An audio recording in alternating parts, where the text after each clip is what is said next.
Les grosses têtes Philippe Bouvard vous propose le meilleur des grosses têtes.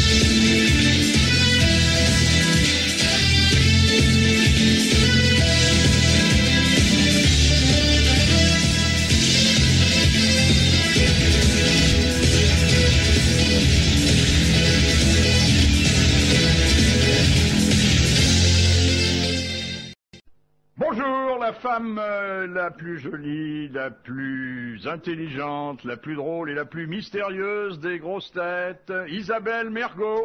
Bravo, bravo, bravo. Bravo.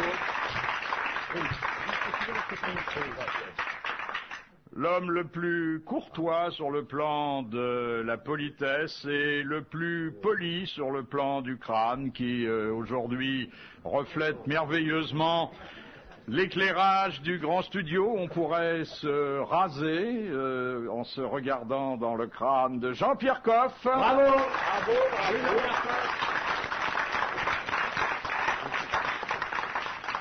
Et en les regardant tous les deux l'un à côté de l'autre, j'ai l'impression que dans le studio, on a installé un escalier à double révolution, car il y a une deuxième pomme d'escalier, en la personne de Guy Montagnier. Bravo, bravo. Deux beaux calvicieux. Mais d'ailleurs, si on se met l'un contre l'autre, regardez, vraiment très près de l'autre, vu de dessus, on dirait un peu les fesses de Claudia Schiffer. Et puis une très belle nature de cheveux, je ne veux pas vous donner des complexes, mais quelque chose qui, en dépit des années, reste extrêmement touffu, pas toujours bien entretenu, mais... non, c'est pas... Je veux dire, c'est quelque chose d'un peu sauvage. Mais c'est aussi ce qui fait le charme de l'amiral Olivier de Kersauzon. Bravo, j'adore ce mec. Touffu. Un peu, oui. Simplement, quand je passe ma main sur mon crâne, je pense à Olivier. Je me dis, si j'en avais des comme ça. Parce que je le vois quelquefois, vous voyez, il a une façon de passer les doigts comme ça. C'est pour rassurer les bêtes. Et c'est quand même pas mal. Hein. Vous les rentrez au corral, là. Mais qu'est-ce qui vous coupe les cheveux, monsieur l'amiral? C'est moi, hein. Ah, c'est vous qui vous coupez les cheveux? Ouais. Ouais. Bah, vous donnez pas de pourboire la prochaine fois, ça vaut pas le coup, hein. Non, mais attends, je m'en fous de ce que tu penses, mais moi, c'est mes cheveux. Non, mais ça, c'est les vôtres. Parce que toi... C'est ma moumoute acrylique, non, je sais. Non, c'est pas ta moumoute, mais on n'est pas sûr que ce soit tes cheveux, parce que moi, c'est mes cheveux. Voilà. Vraiment. Et à mon avis, je crois que quand Martin parlait de ta moumoute acrylique, il était médisant. C'est des implants, mais c'est des implants. Oui. C'est pour ça qu'il a le nez de plus en plus gros. Première citation de Madame Bonpied de Bonneuil, qui a dit « Si toutes les femmes étaient fidèles, avec qui les hommes tromperaient-ils leurs femmes ?» C'est une femme qui a dit ça. Non. Sacha Guitry. Non. Ah, faut pas répondre à la question. Faut trouver le... Oui. Ouais. Je te laisserai la... Mort. Mort. Il y a longtemps. Il est mort il y a... il est mort, donc c'est un monsieur. Une vingtaine d'années. Français. Audiard. Français, non, c'est pas Audiard, qui est mort d'ailleurs moins... Bagnole. Non, Roussin. il n'a rien d'un académicien, c'était un non-conformiste. Blanche. Qui? Blanche. Oui, Francis Blanche. Bonne réponse de l'amiral. La fumée vous gêne, Philippe? Vous le dites, on est 4. Oh là là là là là là, quelle horreur. On dirait une locomotive ou le wagon de queue? Le temps d'air. Ah oui, c'est sûr Deuxième que moi, citation que nous devons à Monsieur Lattré, qui a dit « Pourquoi est-il si difficile de trouver un cadeau de mariage qui ait vraiment l'air de coûter aussi cher qu'on l'a payé ?» C'est très drôle, ça.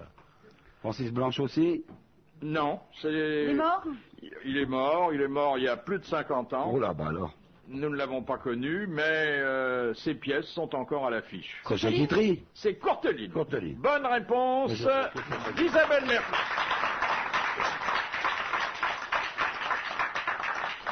Je ne pas le lire. Ça va vite, hein, là. Ça Oh, mais... chapeau de roue, moi, j'ai même pas le temps de réfléchir.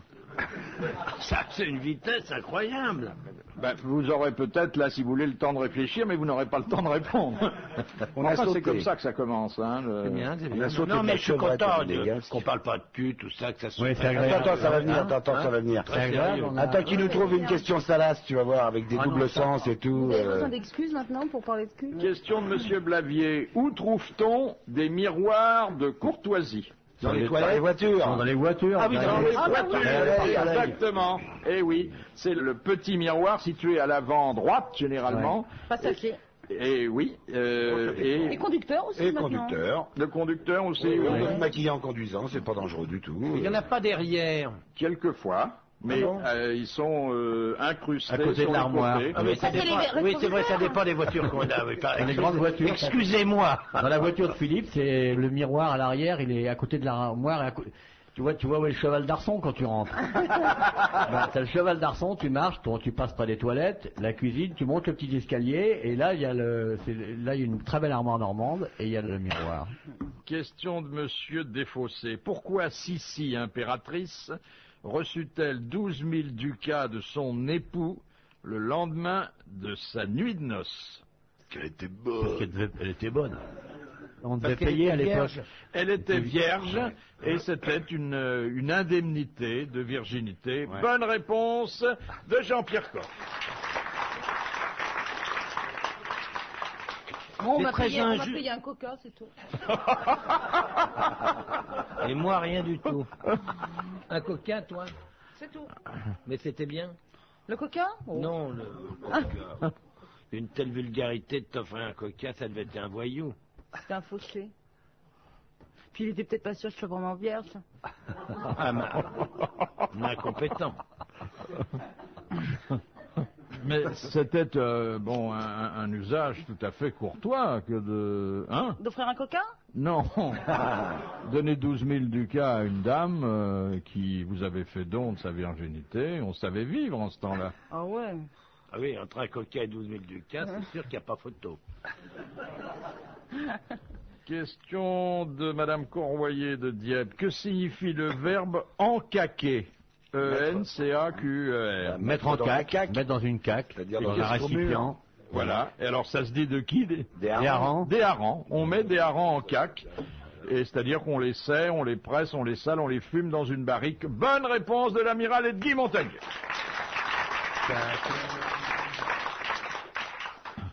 Et d'ailleurs, une phrase célèbre, sentant encore la caque. Ouais. Qu'est-ce qu'il faut penser des harengs en caque, Monsieur Coff? Moi, j'ai un souvenir de hareng extraordinaire. C'était dans une île qu'Olivier doit connaître. Au Danemark, c'est l'île de Bormol. Bormol. Bornmoth. Ça existe, ça? Une île formidable. Dans le nord, dans le nord-est. Alors, on voit le matin, on arrive. C'est très très joli. Hein, c'est un très beau paysage. C'est un endroit extrêmement pur. On va au port. On apporte des harengs à la fumerie. Et alors les harengs sont évidemment par des femmes nettoyés, préparés, tétés, désarrêtés, ouverts en deux et posés sur des sortes de tiges de bois, comme ça, des morceaux de bois, et sont portés à l'extérieur où ils sèchent.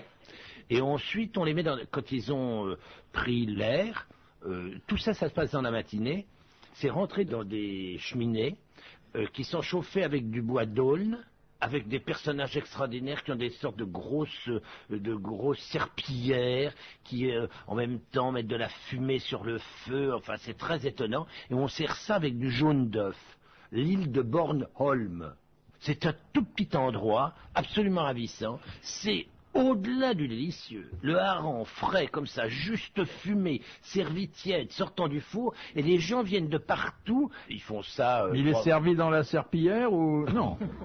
Bon, ne soyez pas toujours comme ça, cherchez-le. Non, il est servi dans une assiette, avec un jaune d'œuf et de la ciboulette, et c'est absolument délicieux. Voilà, point. Vous me demandez mon avis sur le hareng, je vous le donne, et ça ne justifie pas qu'on en rigole. Servi sur une serpillière. Pourquoi vous dites ça? Vous ricanez? Mais parce que vous nous avez dit que... N'oubliez pas qu'à l'intérieur du hareng, il y a des bouvards. Alors ne vous moquez pas, s'il vous plaît. Hein? Quoi, des bouvards? Oui, les bouvards sont des harengs qui sont vides. C'est pas vrai. Sans œufs, sans rien, sans aucun sperme. Voilà ce que c'est du bouvard. Du bouvard vidé de sa substance. Vous voyez ce que c'est? Alors, faites attention quand vous poserez des questions sur le hareng, de ne pas vous faire envoyer un bouvard à la gueule. Pardon de dire ça, mais en fait, je suis très méchant parce que les bouvards, ce sont justement quand ils sont pleins, remplis de sperme juteux, de semences délicieuses. Ah bah vous portez bien votre nom alors. Je vous les présente. Je vous rappelle que la vache bouvarde est une vache qui a beaucoup de tempérament. Elle est hein. pas folle, la En vache ce moment, bouvarde. Elle est il pas faut pas- folle. c'est pas un sujet. Elle est pas folle. Question de... Question de Madame Marie de Hardre. Qu'est-ce qui remplace une étoile qui meurt? Un trou noir. Un trou noir. Bonne réponse de Guy Montagnier. Un trou noir. Oui, c'est l'effondrement gravitique sur elle-même qui entraîne cette naissance d'antimatière. Dans la gueule.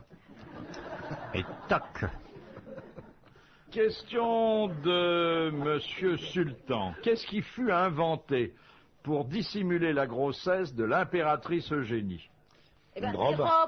les robes en cuir. La crinoline, il l'a dit. Bonne réponse de l'amiral, mais c'est Isabelle Mergot qui a fait le geste. Ah, je sais pas, vous avez- père de l'enfant qui a fait le geste. Ça, c'est les deux copains qui croisent une fille comme ça, une portugaise qui marche comme ça, sur les Champs-Élysées. Très jolie fille, mais elle porte une robe comme ça, bien large. Alors il fait, ah, dis donc, t'as vu la robe à baleine? C'est pas une robe à baleine, c'est une robe à crinoline, ça. Mais non, c'est une robe à c'est des baleines. Non, c'est une crinoline. Mais si, c'est des baleines ou du panier. Non, je te dis, c'est une crinoline. Oh, bon, on va lui demander. Pardon, mademoiselle, oui, qu'est-ce que vous voulez savoir?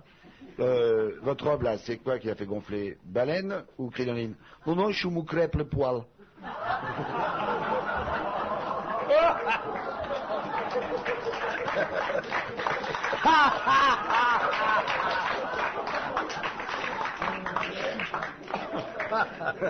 Même Isabelle rigole. Question de Monsieur Lattré. En cuisine, qu'est-ce qu'on appelle un mimosa? C'est du jaune d'œuf, Ah oui. enfin un œuf dur haché. Exactement. Oui. Bien sûr Eh que oui. oui. Eh oui. Comment non? Un œuf Ah ça dur. c'est mimosa, ils font des œufs carrés, ils font des œufs au mètre, mais ils n'ont pas encore fait du mimosa sous plastique. Là ils n'ont pas osé. C'est qui ont fait des œufs carrés maintenant. C'est pas vrai. Ah, mais ça, ouais, mais ça fait vachement. On fait une Ah ouais, mais chirurgie non. esthétique au pouls. Ça fait vachement mal au cul des poules, ça, à pondre. Non, mais pour pas carré, mais une fois que c'est pondu, on les met dans des espèces de cubes en plastique. Une cruauté, ça. Et alors, surtout, ils font des œufs tout en longueur. Ouais. C'est pas, vous savez, dans les, Ah, ça, dans les, Du jaune d'œuf au mètre, on a dans fait. les restaurants d'entreprise ou dans les restaurants universitaires où nos pauvres enfants ou petits-enfants vont dîner dans les cantines scolaires, ils mettent toujours une rondelle d'œufs durs comme si c'était un spectacle sur une assiette d'avoir des œufs durs. Et alors, pour faciliter la tâche, eh ben, ils ont fait des œufs durs au mètre. Alors, on les coupe à la Mais comment tranche c'est comme possible ça. de faire un œuf dur au Bah, mètre comment ils les mettent dans un moule, je sais pas comment ils font d'ailleurs, ça m'intéresse même pas, je trouve ça tellement vulgaire. Et alors ils ont un truc comme ça, c'est parfaitement moulé, le jaune est au milieu, le blanc est autour, et c'est dans des trucs, ils doivent vendre ça au mètre, je crois. Et en tube, ça existe aussi. Tu sais, des omelettes en tube. Ah ben, les omelettes dans les restaurants, il y a des omelettes qui sont il y a des d'abord ils livrent des jaunes séparés des blancs, bon ça encore à la limite, mais maintenant on livre toujours pareil dans ces restaurants d'entreprise, ils livrent des omelettes toutes faites. Elles sont préparées, ils les réchauffent. Alors, vous achetez vos omelettes en tube. Non, mais ça existe, il paraît, aux États-Unis. Il y a des tubes Ouais. et puis il y a de. Puis les raies rouges sur le côté, c'est du dentifrice, ça s'appelle Finirou.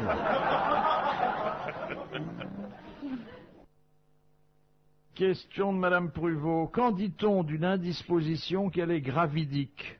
Ça Qu'elle par pèse, rapport. qu'elle pèse, gravisse le poids. Alors, effectivement, c'est l'étymologie originelle. Quand on a mangé quelque chose qui passe pas. Non, non. On dit d'ailleurs de certains animaux qu'ils sont gravides. C'est quand c'est lourd à digérer? Non. Une indisposition gravidique qui ne se produit d'ailleurs pas sur n'importe qui à n'importe quel moment. Sur les femmes enceintes. Exactement. C'est lorsque l'indisposition est liée à la grossesse. Bonne réponse d'Isabelle Mergo.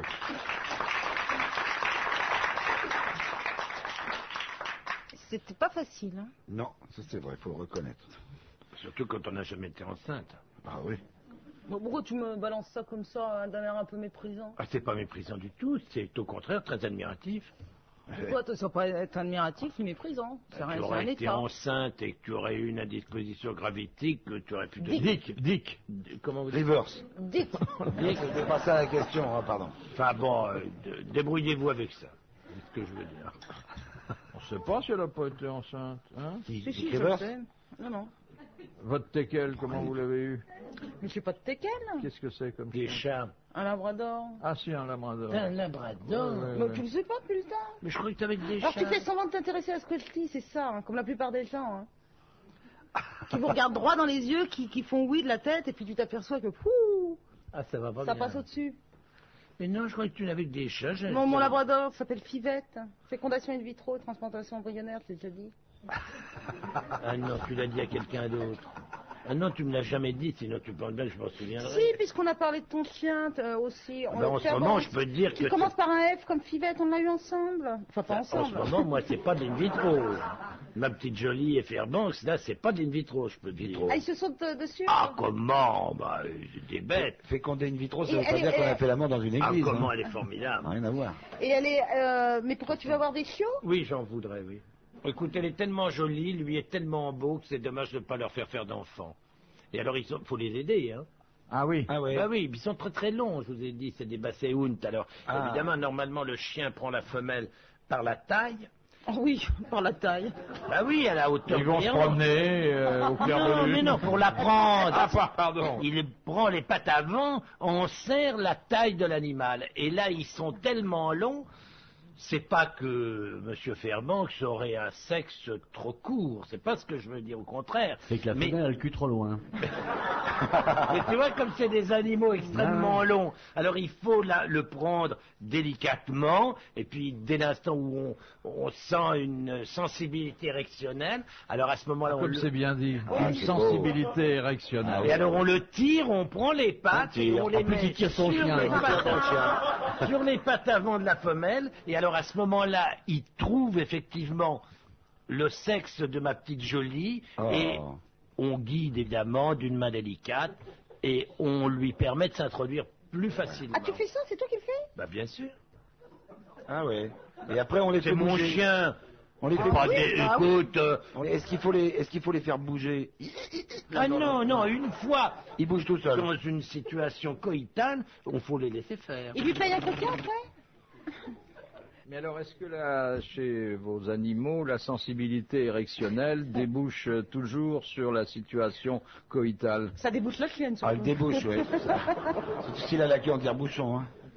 Non, mais si vous n'étiez pas là, par exemple, Oui, si t'étais Bah, pas si là. j'étais pas là, il serait sans arrêt sur elle. il téléphonerait à Evelyne Leclerc, peut-être, puisqu'il a un serveur maintenant. Si vous n'étiez pas là, je se marrerais beaucoup plus. Et pourquoi tu lui montres pas, carrément? Comment je montre pas? Comment faut faire? Mais vous avez des journées qui sont très Entre les- occupées, oui. finalement. Entre les asperges, entre Le les matin, asperges, la le toilette sexe. intime des asperges, l'après-midi, la copulation des chiens. Et après, coucou le drap! Ouais, moi, j'aimerais bien passer un week-end chez toi, hein. On doit pas s'ennuyer, hein. Oh là là. Tu m'inviteras? Évidemment, vous qui avez des journées très mornes, coucher les pattes en lait en attendant. C'est sûr En que attendant c'est pas quoi comme ça que ça se passe chez moi. On vit dans la tradition. Tu mets la main à la pâte. Mais qu'est-ce que vous croyez? Avant, quand l'insémination artificielle n'existait pas, qu'est-ce qu'on faisait? On aidait les chevaux, on aidait les taureaux. Tout le temps, le paysan avait la main à la pâte. Qu'est-ce que c'est que ces manières? Enfin, vous avez l'air de bouder. Attendez, le paysan qui fait ça, il pense pas tellement au plaisir de l'animal. Qu'est-ce que vous en savez, vous qui êtes un citadin? Parlez un peu avec des paysans. Ils respectent les bêtes, merde. Oh non, c'est pas des tendres les paysans avec les bêtes. Alors là, Comment c'est pas des tendres? Ah, non. Je suis désolé, les éleveurs sont des tendres. Les types qui n'ont pas recours à l'insémination Ouais. artificielle. Et encore. Ils sont même souvent plus tendres que leur viande, les éleveurs. L'éleveur qui emmène une vache à l'abattoir, il est décomposé, il Ah oui, pleure. il pleure, faut pas savoir. Souvent, il s'habille en noir pour Ouais. aller à l'abattoir. Oui, ils prennent soin le quand même. paysan qui attache son chien avec 5 cm de lait, ça lui fait mal au cœur de faire ça. oui. Mais il est obligé, son chien a l'air tellement féroce. Le Mathieu, un jour, il avait reçu l'inséminateur, parce qu'on lui avait dit pour faire des petits à la vache, et il faut un inséminateur, puis il va prendre toutes les choses et les mettre dans la vache, quoi. Ah bon, il dit. Et alors l'inséminateur arrive, il fait, bah voilà, monsieur l'inséminateur, venez voir, la roussette, elle est dans les tables, là. Ah oui, bien, c'est bien, bon. Et alors, je vous ai préparé une petite cuvette avec du savon et un clou pour accrocher votre pantalon.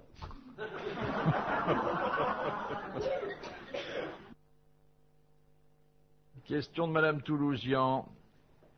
Qu'est-ce que le mâchon? C'est le casse-croûte de 10 heures dans la région lyonnaise. Bonne réponse de Jean-Pierre Coff. C'est exactement ça.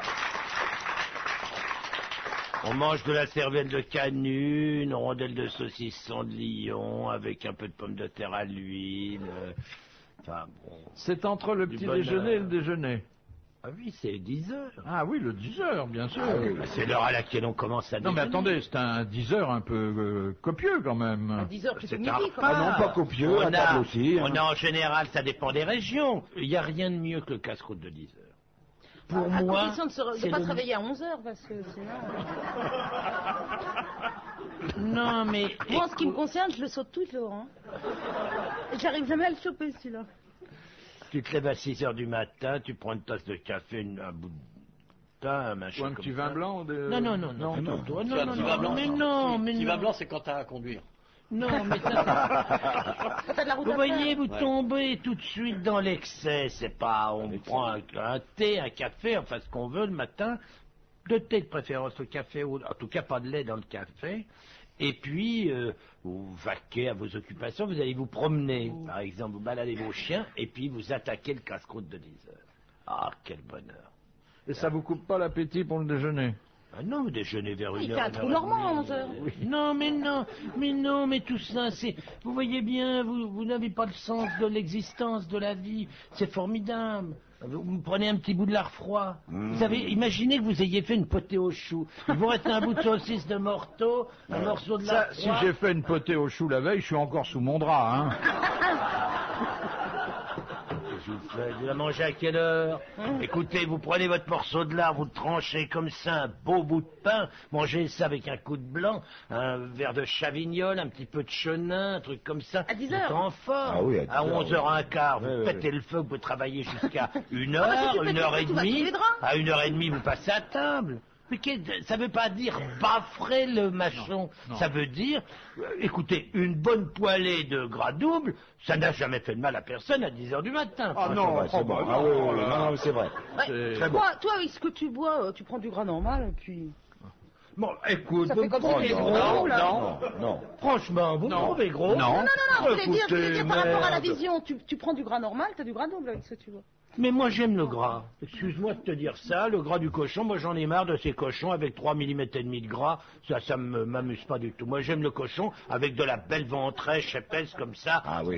Avec de la Vous mettez cellulite. ça dans une poêle. Mais qu'est-ce que c'est que ces conneries, la cellulite? C'est parce que vous avez une alimentation tout à fait malsaine. Ah, c'est Mais vrai. si vous mangez ça normalement, un morceau...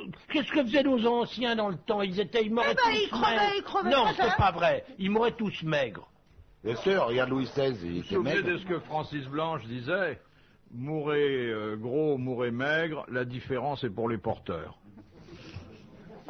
Bon, moi, je vais vous dire franchement, j'ai mieux mourir gros, je me fous les porteurs, je leur laisserai une petite pièce dans une enveloppe, qu'ils le sachent, mais prendre du plaisir. S'il fallait que je passe ma vie entière à faire attention, à surveiller mon poids, à m'emmerder, à bouffer des conneries, eh ben ça ne m'amuserait pas. La vie, c'est avant tout du plaisir, et je crois qu'il faut en profiter. Voilà.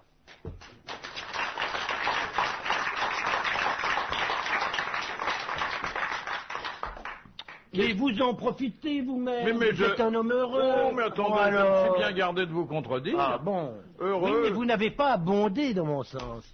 On peut ne pas être drogué et être un disciple d'Épicure. Ah. Ah, ça c'est très subtil, oui. J'ai bien ri. Question de Monsieur Rondon. De quel côté doit se tourner un Japonais au moment du harakiri? Du côté du soleil. sabre. Du soleil Du levant. côté du soleil sabre, levant, sinon du il se soleil. rate. Sinon, c'est vous. Oh non. Vers le fou- Il doit se tourner vers le Fukuyama. Non. Vers le Vers soleil l'empereur. levant. Vers l'endroit où vit l'empereur. vers Ah le- oui, c'est vrai. Exactement. Vers le palais impérial. Bonne réponse de l'amiral. Question de Monsieur Scran de Dunkerque. Comment appelle-t-on une crème épaisse parfumée aux amandes? Une frangipane. Oui, frangipane. Bonne réponse d'Isabelle Mergo. On doit en vendre dans les supérettes, hein, sûrement, pour qu'elles connaissent. Ce qu'on met dans les... Frangipane. dans la galette des rois. La Frangipane. galette des rois. C'est le truc que je savais, puisque la frangipane, j'adore ça. Je le mets dans les galettes. Et ça m'a fait bien plaisir de le dire avant quand, parce que la frangipane, moi je connaissais. Que j'aime bien la cuisine, vous savez, Philippe. Question un peu plus difficile de Monsieur Tabar. Quel nom donnait-on jadis au roi des mendiants et des gueux qui siégeait dans la cour des miracles? Et d'ailleurs, c'est une expression qui est passée dans le langage, sinon courant, au moins encore actuel, Tu as raison, tu as raison. pour désigner quelqu'un qui n'a pas d'autorité, où tout va à volo. Pourquoi c'est entamé? La bouteille est entamée. Qu'est-ce que c'est que ça? Mais pourquoi? Bah, j'ai un vieux bouchon qui est cassé. Regardez-moi ça! Non, pas mes enfants. Non, mais là, c'est le vin de l'amiral. Ça se déglingue. Mais non, ah, d'accord. Alors là, il a tous les droits. Non, je fais- Parce que là, j'allais dire, là, vraiment, on se fout de la gueule du monde. Le service n'est plus ce qu'il était. Je suis ton goûteur, pour t'éviter d'attraper des maladies. Ah non, mais je suis tout à fait partisan de partager, mais là, je le disais... Pas mauvais d'ailleurs. T'as un petit peu? Ah ouais, c'est bon. Guy, Non, non, merci. qu'est-ce qui t'arrive? Ah bah, T'es malade, mon grand? j'ai pêché. J'ai pêché, avant j'ai bu un whisky coca. Alors je suis puni. Vous voyez, il vous restera quand même les 2 tiers de la bouteille. Non, parce que je vais partager avec Olivier, à mon avis, on fera moitié-moitié si on arrive à faire assez vite. Si on surveille bien, on fera moitié-moitié. D'ailleurs, vous nous excuserez, on peut pas répondre qu'on est en train de boire. Alors, j'insiste quand même, Et insiste, mon chéri. au nom de la culture et au nom de l'économie, parce que bon...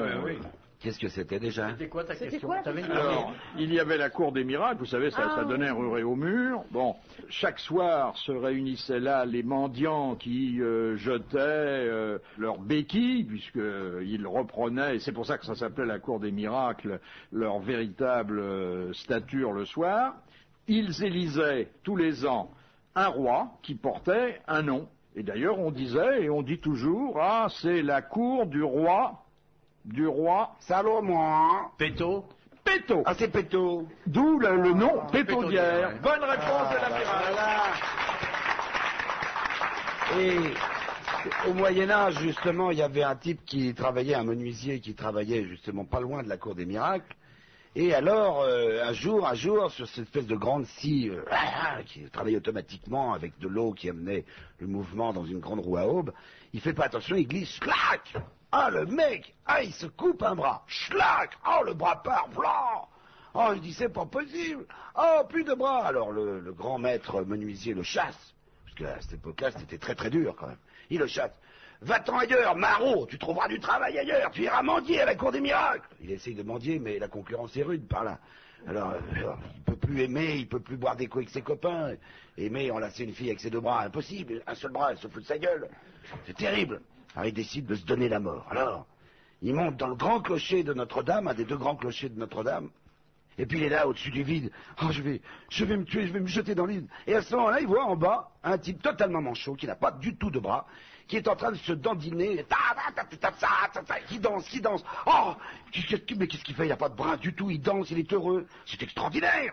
Et moi, j'ai qu'un bras en moins, et lui, il a les 2 en moins, il est heureux, et moi pas.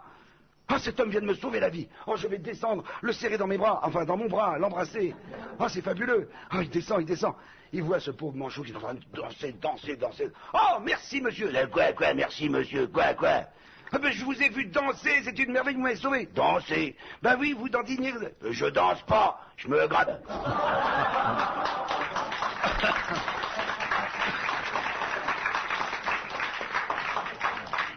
Oui.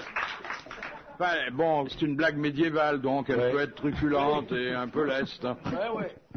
Question de Madame le Prieur. Le refus de vente est sanctionné par la loi, sauf dans 2 cas s'agissant de 2 produits particuliers.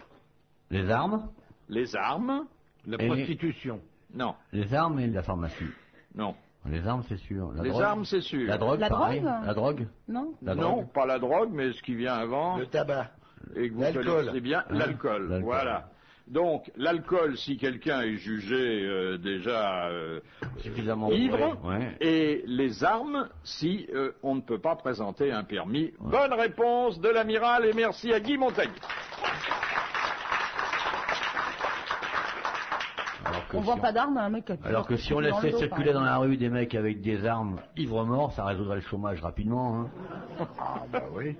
Moi, je vois vraiment pas pourquoi on interdirait tout à coup. Il y a un type qui se permettrait de décider de ne pas donner à boire à quelqu'un qui a déjà bu. Oh, mais attendez, il y a des états d'ébriété manifestes. Non. Et alors? Non. C'est de la fatigue, c'est pas de l'ébriété. Oh, fou, est-ce que vous avez vu qu'il y a des types bourrés? Ça n'existe plus. Ça existe plus. Olivier a raison, c'est des gens qui sont un peu fatigués, qui ont ça, une sorte de lassitude, mais ça ne justifie au contraire. L'émotion de boire un Au verre. contraire, on leur filerait un petit coup, ça les remonterait. Qu'est-ce que c'est que cette idée? Voilà une loi qui est bien mal faite. Ils sont peut-être déprimés parce qu'ils n'ont pas assez bu, justement, faut les aider. C'est Eh une ben, non-assistance voilà. en personne en danger, Ah finalement. ouais, non, faut pas dire. Exactement. D'ailleurs, j'ai un mec bourré qui a été pris par des gendarmes et était arrêté. En pleine ville. Ah, il s'arrête. Gendarme. Ah, monsieur, vous avez soufflé dans le ballon. Je suis pas bourré. Ils cherchent les ballons, les mecs, ils n'ont plus de ballon. Ils ont fait souffler toute la soirée. C'est le soir de la Saint-Sylvestre. Ils n'ont plus un ballon. Alors, ouais, vous n'êtes pas bourré, vous n'êtes pas bourré. Non, je suis pas bourré. Et je le prouve. Vous voyez le chat qui est là-bas et qui arrive là. Je vois très bien ses 2 yeux. Si j'étais bourré, j'en verrais plus. Ben, vous êtes bourré, monsieur, parce que le chat, il n'arrive pas. Il s'en va.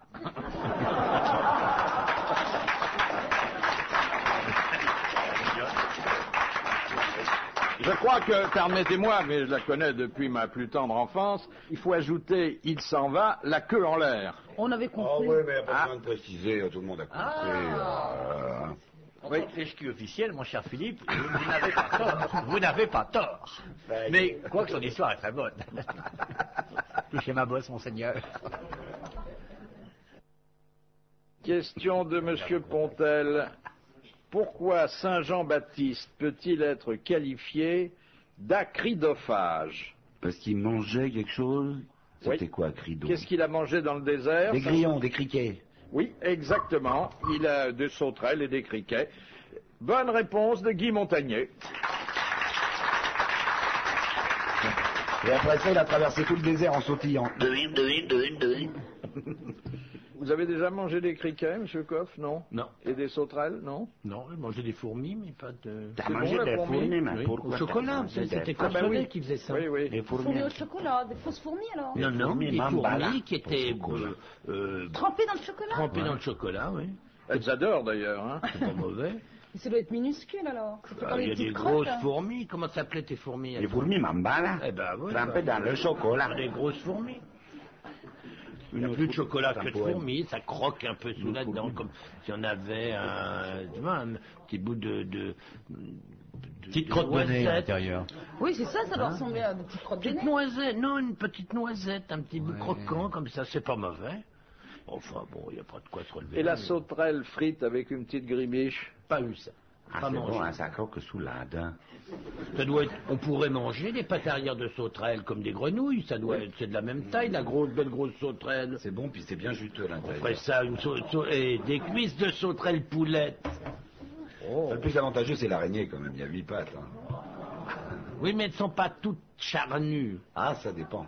Ah, parfois, il y Ça a des gros dépend, bites ah. bleus, là, bien huileux et tout. Il y a des grosses araignées. Ça croque sous la dent, ça. Dégueulasse. La grosse Ah, araignée. Ouais. Oui, oui. Ah, et pourquoi pas. On en mange des fois sans le savoir, hein, quand ça traîne dans une mauvaise sauce. Les Oh, attends, c'est amygdales. rare, hein, c'est rare, une araignée dans une sauce, ça se voit quand même. Oh, bah, il y a bien des mouches, des fois, dans une salade ou un truc comme ça. Vous devriez changer de restaurant, hein. Un gros corps noir et des pattes pleines de poils entourées d'une toile, migale. Jolie chanson. Vous surveillez, vous, la propreté des endroits et l'hygiène du personnel? Vous êtes attentif Alors, ça va vous paraître très bizarre ce que je vais vous dire, mais moi, quand je vais dans un restaurant, je regarde les chaussures, car je pense que si un maître rare, les d'hôtel ou un chaussures dans un serveur a... C'est vrai que ça, c'est pas courant, mais moi, j'aime que les chaussures soient cirées, parce que ça prouve que le reste peut être propre. Puis les mains, évidemment, s'il y a un ongle noir, alors là, moi, ça me répugne. Je trouve que c'est le minimum du minimum. Moi, quand j'avais des restaurants, je leur fais passer des revues. Je les mettais en revue et je regardais les mains pour voir que les ongles soient bien brossés. C'est le minimum qu'on puisse exiger, et surtout le dessous de bras. L'odeur de l'aisselle. Ah, ça. Quand un type t'amène un plat et qu'on en prend oui. plein les trous de nez avant de goûter la sauce, ça c'est Oui, épouvantable. mais ça, c'est, enfin, là, c'est un minimum, quand même. mais Les ton- ongles noirs, et ne le crois mec pas qui ça, ma pousse sous les petite fille, bras. ne crois pas ça. Ça existe dans des très belles maisons Ah oui. où le maître d'hôtel, le directeur de salle ne surveille pas l'hygiène de son personnel et où on a quelquefois des effluves qui t'arrivent dans le nez. Ça, c'est épouvantable. C'est pas que dans les gargotes, hein. Il n'y a pas que dans les fast burgers, là. J'imagine Jean-Pierre le matin passant la revue de détail, une douzaine de petits commis le bras levé, et lui passant sous chaque aisselle pour renifler. Qu'est-ce que c'est que cette aisselle de merde? Va falloir nettoyer ça au Pexitron. Mais pourquoi au Pexitron? Parce qu'avec Pexitron, les aisselles étincellent.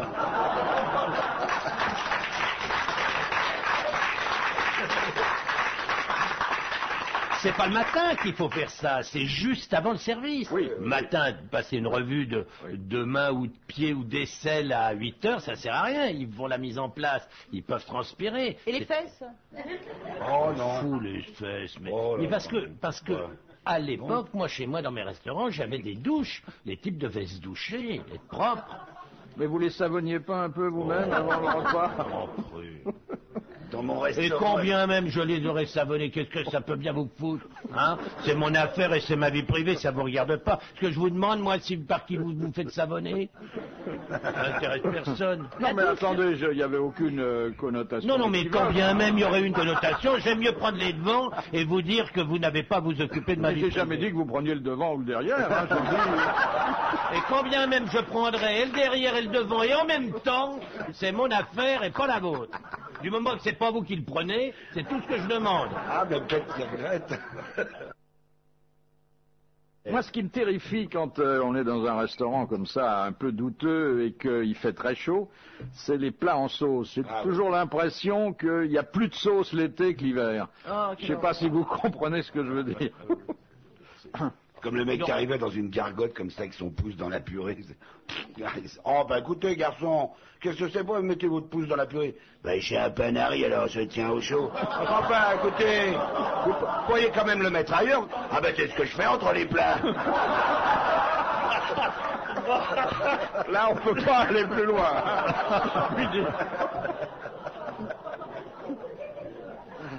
Alors vous voyez avec mon système de revue, ben, ça n'arrive jamais, parce que je vois le pouce du type, ou vous voyez, je suis au courant de tout, donc ça ne peut pas arriver. Mais vous savez, la nature est faite de telle sorte que si vous êtes propre quelque part, vous êtes propre partout. Il n'y a pas un type qui se nettoie à un endroit particulier et qui laisse l'autre partie souillée. Quand on est propre, on est propre. On est propre partout. Il n'y a pas quelqu'un qui... c'est très rare, enfin ça peut arriver, mais des gens qui se parfument élégamment et sur de la transpiration, en général, ça n'arrive pas. Non, regardez, au temps de Louis XIV et même de Napoléon, non, écoutez, on se parfumait parce qu'on ne se lavait jamais. Je me permets de vous signaler que ces temps-là sont écoulés quand même. Hein, pas faire de comparaison à 4 siècles d'écart. Moi, ça m'inquiète toujours dans un restaurant, lorsque je vais aux toilettes, c'est occupé, la porte s'ouvre et c'est un des gars de la cuisine qui en sort. Je me dis, est-ce qu'il s'est lavé les mains ou pas? Ça me fait toujours peur. T'as qu'à attendre et tu vois s'il se lave les mains. Ben non, parce qu'il sort et il va directement en cuisine. Maintenant, écoute, si tu fréquentes des établissements convenables, le personnel n'utilise pas les toilettes des clients. Ils ont des toilettes indépendantes dans les offices. Quand tu es en tournée, tu vas pas toujours que il n'y a pas toujours encore le personnel, bon, vous pouvez un peu vérifier, mais les mouches... elles vont d'un endroit à l'autre, il n'y a rien à faire. Une mouche qui a des pattes propres, elle a forcément les fesses propres. Hein. elle est propre de partout. Une mouche qui est propre et qui vient se poser sur votre plat, c'est pas grave. Hein. Regardez-lui les pattes. C'est l'histoire du type qui appelle le garçon, il vient presque de finir son potage, et puis il appelle le garçon, il dit il y a une mouche au fond. Alors le type regarde, effectivement il y a une mouche, et le type met la mouche de côté, et puis il dit qu'est-ce que je peux faire? Il dit apportez-moi du jambon de pays. Alors on lui rapporte du jambon de pays, et puis il le mange presque complètement, et puis il dit au serveur il y a encore une mouche. Et puis ça dure comme ça. Alors à un moment, il y a le voisin qui est à côté, il lui dit pardon monsieur s'il vous plaît, la mouche, est-ce qu'elle est libre? Elle est mignonne. Et le Suisse qui est dans un bar à Paris, ça. Et coup, il y a une mouche. Tourne, plouc, il tombe dans sa bière. Alors il attrape délicatement la mouche par les ailes et il lui hurle dans la gueule. Recrache ce que tu as bu.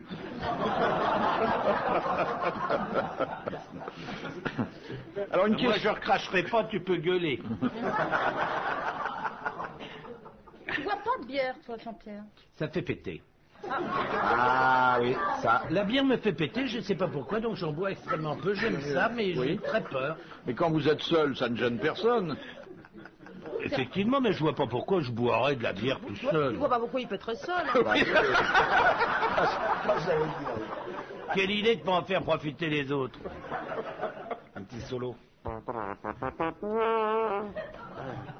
Ça vous fait pas péter la bière, vous? Oui, Philippe, ça vous fait pas péter la bière? J'en bois très peu. Mais je trouve que c'est bon, mais pas pour ce On n'a jamais dit que vous pétiez beaucoup. Mais même l'artichaut, le chou-fleur, ces trucs-là, ça vous fait pas péter? Non, non. Mais qu'est-ce qui vous fait péter, finalement? Le gros haricot. Le lingot. Le lingot, le soisson. Oui. Ah oui, ça, le soisson. Ah oui? Et vous aimez malgré tout le cassoulet? Vous vous rendez compte la conversation qu'on a devant 2 700 000 personnes, hein? Parce que vous croyez que sur les 2 700 000, il n'y en a pas 2 600 qui le pètent aussi, à votre avis? Hein? C'est un truc qui intéresse tout le monde. Là, c'est vraiment une drôle d'idée. 2 700 000 personnes, on peut pas parler de paix, alors que tout le monde pète. C'est un truc qui arrive à tout le monde. Si. Soyez pas bégueule comme ça. On peut éprouver un certain plaisir. C'est pas être complètement impoli que de péter. J'ai remarqué déjà que le type qui pète, il rote pas. Ah ben non. Oh, mais il veut pas tout faire, il est occupé d'un côté. Jolie observation. Ce serait pas très élégant. Mais on pète immédiatement après ou faut un temps de digestion? Ça digère. Faut d'abord que ça fermente, ma petite fille. Ça fermente au bout de combien de temps? 3-4 heures. Alors tu peux très bien boire de la bière avec des amis et rentrer chez toi. Tu sais que tu pèteras pas avant 3-4 heures. Ah oui, mais t'es pas obligé de te défoncer.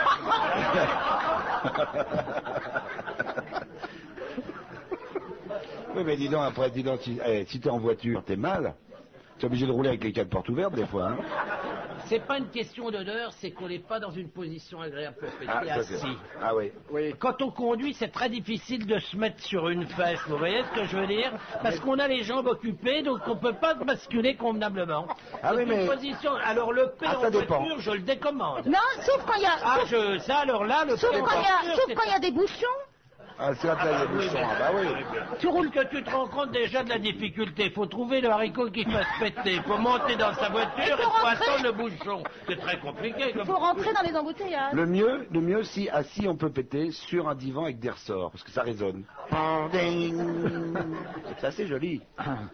Non, la voiture... D'où le nom de canapé. La voiture est déconseillée aux péteurs. Mais d'ailleurs, Je vois que vous soufflez. Non, pas du tout, pas du tout. Bah, vaut mieux qu'il souffle plutôt que là, pas bon. Oui, vous avez encore une interrogation, Isabelle? oui, je vois pas pourquoi c'est assis, c'est pas le problème.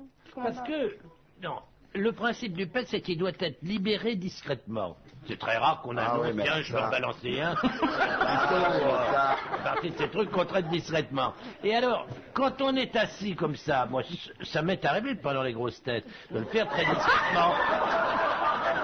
Je me penche en regardant, par exemple, le monsieur du premier rang qui est en train de dormir. Bon, bah c'est très gentil, c'est poli, je m'avance comme ça. Je prends le risque du petit en loose day. La catastrophe, c'est quand tout à coup il est bruyant. Mais si c'est simplement une petite veste délicate, discrète, le paix élégant, le paix raffiné, j'ai envie de dire. Alors là, vous voyez rien du tout, je m'avance, je vous fais un petit sourire, et vous pouvez pas imaginer à l'instant que je pèse. Ah bah maintenant. Et pourtant, je pèse.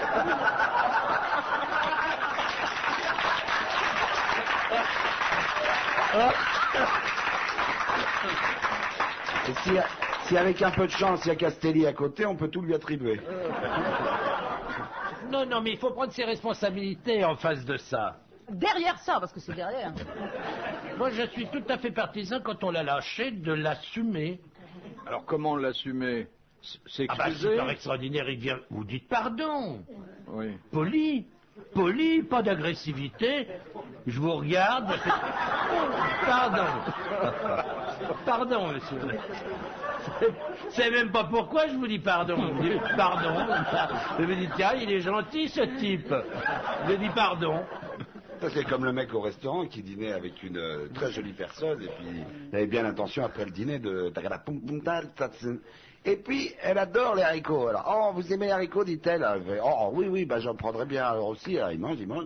Et puis, à un moment donné, il sent que... ça vient. Alors, discrètement, comme tu dis, il lâche une petite veste silencieuse. Malheureusement, ça schmoute un max. Il y a une escadrille de mouches qui pique.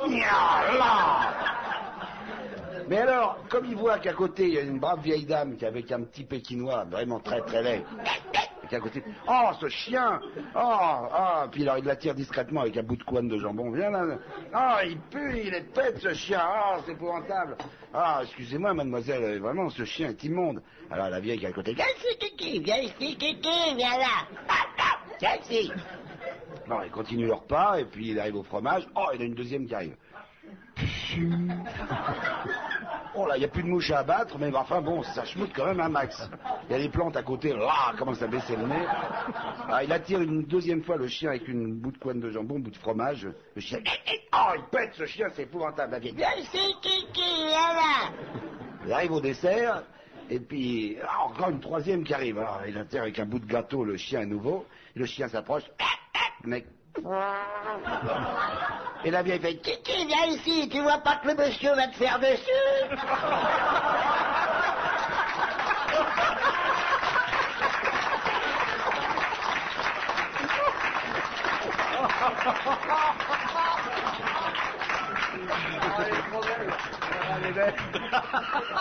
Vous voyez quand même que ce sont des sujets qui attirent forcément des histoires amusantes. Oui. On en retienne.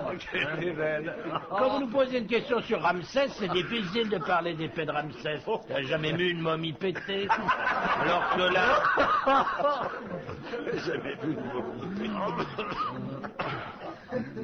Cette histoire-là a même fait rire Isabelle, qui traditionnellement ne rit jamais quand on raconte une histoire. Et là, hein, peut-être un souvenir. Non. La volupté, finalement, c'est de péter tout seul, dans ses draps, et la tête dans les draps. Vous n'avez jamais fait ça? Je ne vous crois pas. Je ne peux pas imaginer être le seul mec à faire ça dans ce pays. J'adore ça. Je mets... Ah, je te jure que c'est vrai. Je prends mes draps, je les rabats sur ma tête et je fête. Et quand j'ai la chance d'avoir une série... et que c'est très légèrement...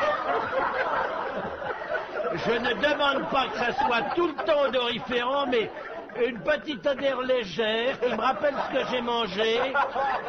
Ah mais ne riez pas comme ça, vous n'allez pas voir l'histoire. Une légère petite odeur qui me rappelle exactement ce que j'ai mangé. Ça peut d'abord, me remettre en appétit, me procurer un certain plaisir. Et quand on est là-dessous, c'est bien, on a l'impression de retrouver une position fétale. C'est formidable. Je le conseille à tout le monde. Que tous les péteurs fassent comme moi. Et là, vous passez une bonne soirée sans Sans embêter regarder personne. la télé, en tout Oui, cas, je peux vous dire. D'abord parce que j'ai le drap sur moi, et en plus, c'est très rassurant. Tu veux vraiment regarder Philippe ou tu te penches plusieurs fois pour... Non, là, ça va. Ah bon d'accord, c'était pour savoir. Là, ça va, j'ai mangé des cuisses de grenouille au déjeuner. Ça va. Ah bah oui. Mais ça doit être amusant quand vous êtes tout seul dans votre lit comme ça. Et Bah, que- venez voir un jour. Quand il y en a pour un, il y en a pour deux. Hein. Ça, il sait recevoir. Hein.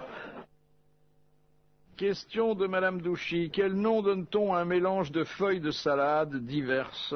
Mesclin? Oui, le mesclin. Bonne réponse de Jean-Pierre Coff. Le mesclin. Il y en a des tout préparés maintenant. Oui, en sachet. C'est assez pratique d'ailleurs. Rencontre gastronomique. Vous achetez votre mesclin sous cellophane? Non, moi j'achète des cœurs de laitue. Oui. Tout cellophane? Ah, sous plastique, oui. Faut bien les mettre. Quand tu achètes ta laitue, on te le met dans un petit sac en plastique. Bah moi pareil. Et ils sont pré-mâchés comme ça.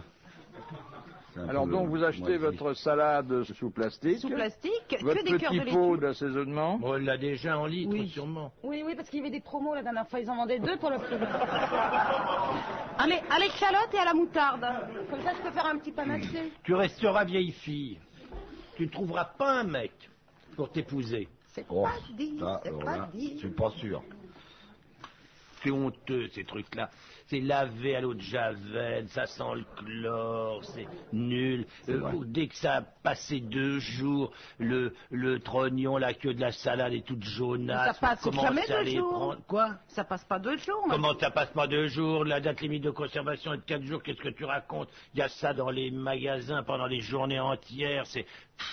Ça, ah là là là là. Mais je ne comprends pas. C'est pourquoi vous n'achetez pas une belle laitue, mon Dieu. Mais parce qu'il faut la laver. Et alors, le plaisir de laver. Oh ben oui, bah non. Comment ben non, mais c'est formidable. Écoute, actuellement, on a des laitues absolument magnifiques, de la petite laitue de serre ou des débuts de pleine terre qui viennent du Midi. T'as juste le trognon à couper, tu mets ça dans l'eau, tu les sors, t'égouttes, et c'est un bonheur, la fraîcheur absolue. Et tu découvres le petit asticot qui vient du Midi, qui est entre 2 feux, qui te dit « Peu cher, ça va chez vous ?» Si c'est pas merveilleux, ça. Ah ben si tu trouves pas de plaisir dans l'asticot, dans la Ah, bah, salade, ouais. alors Alors là- effectivement, achète donc en plastique. Voilà, moi, tu j'ai- mets une Tu laisses petite... l'asticot, toi. Tu mets une petite... Bien Bah, sûr. qu'est-ce que tu veux T'as que la ça viande fasse- et les légumes en qu'est-ce même que tu temps. veux que ça te fasse comme mal, un asticot? Mais réfléchis 2 minutes. C'est pas mauvais. Et puis en plus, tu mets une petite goutte, 2 gouttes de citron ou de vinaigre d'alcool. Pour voir s'il est dans encore ton vivant, eau. l'asticot. Pour le Mais faire. non, il va tomber dans le fond, il va mourir. Tu n'auras que ta salade. Mais comment est-ce que vous pouvez ne pas éprouver un vrai plaisir sensuel à éplucher, à laver, à rincer? C'est quand même formidable. Quel plaisir t'as à ouvrir un sachet, à vider ça, à mettre ça directement dans ton saladier? Il n'y a absolument aucune sensualité. La nourriture, c'est quand même de la sensualité. C'est du toucher, c'est du Et plaisir. en plus, je suis sûr que la laitue adore être lavée. Mais Pourquoi vous connaissez quelqu'un qu'une toilette intime ne réjouit pas? Et en plus, tu te mets un disque de jazz en effeuillant la laitue. Strip de la laitue. Non, Extraordinaire. j'assure. Franchement, Ouais, je trouve l'asticot ça qui frétille. lamentable. je vais pas pousser le paradoxe jusqu'à dire qu'à la limite, je supporterais qu'on fasse cuire quelque chose au micro-ondes, mais à condition qu'on lave les ingrédients. Mais je trouve que c'est vrai que si vous ne trouvez pas un minimum de plaisir, écoutez, actuellement, vous avez ces jolies petites asperges absolument magnifiques, des asperges nouvelles, c'est la saison, des asperges françaises. Prenez ça dans Vous vos leur faites mains. leur toilette intime d'abord aux asperges? Écoutez, il n'y a pas une femme qui n'éprouve pas une certaine sensualité à avoir une belle asperge dans la main. Alors, Mais il faut bien installer ça comme ça si on veut que ça revienne. Alors vous avez ça dans la main et vous les voyez, vous prenez votre épluche légumes, vous caressez ça gentiment. Ah non, moi, je vous fais pas avez une ça avec un première peau épluche qui légumes, s'enlève et puis ensuite vous mettez ça dans l'eau. Mais comment voulez-vous qu'il n'y ait pas de plaisir à faire ça? Ça n'est pas concevable qu'il n'y ait pas de plaisir. Ou alors il faut être, je sais pas quoi, moi, un animal. Tu exagères. Non, je t'assure. Non, moi, vraiment, j'ai pas de plaisir à ça. Eh ben, viens un jour à la maison, je te montrerai tout le plaisir. après, on qu'il y a ira faire une à prendre partie dans quelque tes draps. chose. Ça sera ton cadeau. Tu feras le fantôme sous les draps, le fantôme péteur. Je te ferai ce que tu veux sous les draps, mais je fera un chapiteau voudrais gonflable. arriver à te convaincre. Je voudrais arriver à te convaincre du plaisir et de la sensualité qu'il peut y avoir à d'abord éplucher, nettoyer quelque chose et ensuite à le faire cuire. T'as pas une endive, t'as pas une asperge sur toi, je sais, là, non, ça n'a pas. Je peux te donner l'équivalent, mais je n'ai pas d'asperges là. Oh non, les laitues en sachet, en plastique, c'est honteux. Moi, je serais ministre de l'Agriculture. Ça fait partie des choses que j'interdirais. Moi, je serais ministre de l'Agriculture, j'interdirais la vente des légumes sous plastique. Oui, mais le plastique, c'est le préservatif du légume. Bonjour la connerie, hein. Excusez-moi de manquer de respect, c'est peut-être la première fois, mais je le dis, ça c'est vraiment, faut pas dire des choses pareilles. Vous n'avez pas le droit. Pas un homme comme vous, en tout cas. Pas un homme si attaché au plaisir de la nourriture, de la bouche, au plaisir tout court. Vous n'avez pas le droit de dire ça. Je suis confus. J'entends bien, mais je ne le ferai plus. Je vous pardonne et j'espère ferai que vous plus. ne le ferez plus. Vous n'avez pas le droit de dire ça. plus. Combien vous avez Pardon, dit qu'il y avait Jean-Pierre. 2 millions d'auditeurs 2 millions 900 000 auditeurs.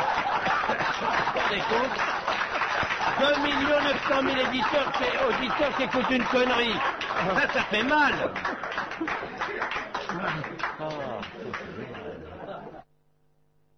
Question de Madame Clavreul de Laval. Qu'a inventé Marie Harel en 1780? Camembert. Le camembert. Bonne réponse de Jean-Pierre Coff. Alors, parlez-nous un peu de Marie Harel. Quel genre de femme c'était? Une crème, une pâte. Non, elle n'a rien inventé du tout, hein. À la vérité, elle faisait un fromage tout à fait ordinaire, et c'est un prêtre champenois qui était poursuivi par les révolutionnaires, qui est arrivé en Normandie, à Camembert, et qui lui a appris à faire le fromage à partir de la technique du brie. Car il faut bien savoir que le camembert, à l'origine, c'est la technique du brie. Mais oui. Eh oui, ça il faut bien le savoir. Hein. Ça, faut le savoir. Sinon on est largué dans l'explication. Mais il est plus petit quand même que le brie. Oui, non mais C'est la un fromage à technique brie réduit. La technique de fabrication du En fromage, plus, son affinage, le bon-père, il gagnait pas sa vie. Il avait d'ailleurs il était publié- planqué, il avait peur de ça. Rien. D'ailleurs, il avait laissé ses souvenirs intitulés Beaucoup de brie pour rien.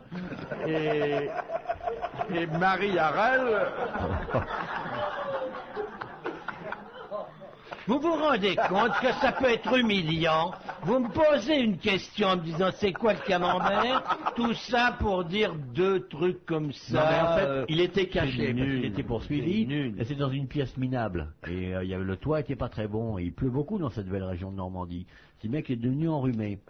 Et un jour, elle est rentrée, la brave jeune femme, et elle l'a vu près de son fromage, mais il était à genoux, parce que c'était l'heure, et il dit, qu'est-ce que vous faites? Il dit, je brille.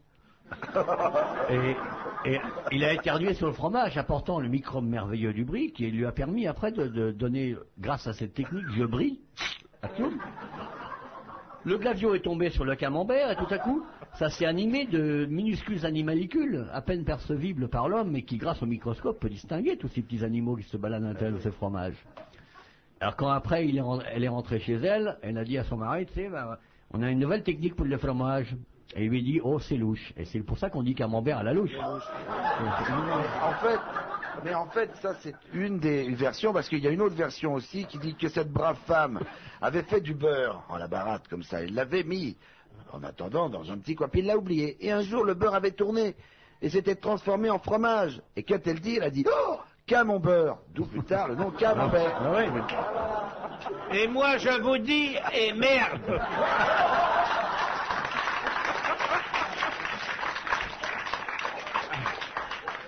Non, mais c'est... Ouais, puis... Il n'ose pas redevenir sérieux. Démerdez-vous avec ça. Mais là, ça statue maintenant, Marie-Arelle, hein? Elle coule un peu. Hein. Mais un bon camembert, ça c'est bon. Tu connais le Caprice des Dieux, par exemple? Ça. Le camembert, qu'est-ce que tu racontes? Caprice des vieux. Caprice des Dieux, c'est pas du camembert, c'est un fromage industriel. Oui, c'est vrai que ils essaient en Italie de le mettre dans des boîtes en bois. Vous savez, c'est une invention qui n'a rien à voir avec Marie-Arelle, la boîte en bois. C'est postérieur. Marie-Arelle, elle mettait dans quoi? C'était des fromages qui étaient Dans vendus. son postérieur.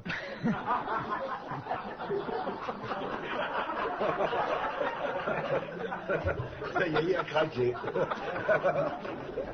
Est-ce que vous savez m'emmerder longtemps? Dernière citation de... Ah ben non, là, attendez, là. Revenons-en au camembert, s'il vous plaît. Alors c'est trop facile, là. Il allait m'expliquer, alors elle le mettait dans quoi? Non. Je m'en fous après. Elle le laissait partir, le camembert, il partait tout seul. Non, au départ, le camembert était un fromage absolument régional qui venait de temps en temps à Paris, qui était vendu. Mais elle le mettait dans quoi? Mais il le mettait dans des feuilles sur un torchon. Ah ouais, c'était trop bien. plus simple de la terre. Il n'y avait pas de boîte à l'époque. Mais oui. C'est très marchait. récent, les inventions du boîtage. Mais oui. Et alors, le camembert est arrivé à Paris, il a commencé à avoir du succès, et puis il y a eu ce... Il a eu la grosse tête, et puis c'est Non, il y a eu ce type dont j'ai bêtement oublié le nom. Il était à Paris, tout le soir en boîte. ouais. Il quittait la ferme et disait, ok, je vais aller à Paris avec la famille. C'est pas le camembert qui est mis en boîte. Mais il était rond, le camembert. À l'époque, il était rond. Non, le il est camembert. devenu rond. Il était carré au départ, mais Mais pour vous aller à allez Paris, finir de me faire chier ou quoi? pour aller à Paris, c'était plus facile de devenir rond parce qu'il pouvait rouler, parce qu'il pouvait descendre à Paris. Tu vois, il y a une pente de la Normandie ici. En tout cas, si vous me laissez une seconde, je voudrais simplement dire, si vous avez du camembert à acheter... Achetez pas n'importe quelle saloperie industrielle, achetez un bon petit camembert. Il faut qu'il pue dès que vous ouvriez la boîte et qu'il y ait des petits asticots qui fassent coucou comme à la portière d'un autocar japonais.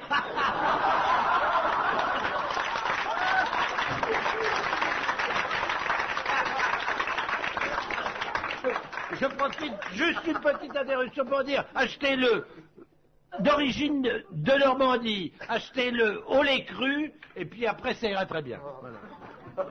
Dernière... Achetez ce que vous voulez finalement. Un dernier mot, le camembert ne fait pas péter.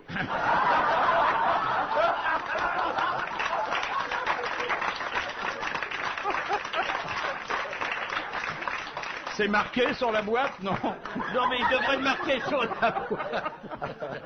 Certifié non péteur. Dernière citation de Monsieur Félix de Poitiers, qui a dit « J'ai eu 3 lignes dans le Times quand j'ai décroché un Oscar et 8 pages quand mon mari m'a trompé. Ah, c'est une donc femme. Simone Signoret. » Simone Signoret. Bonne réponse de Jean-Pierre Coff. Bravo, merci. À la prochaine fois.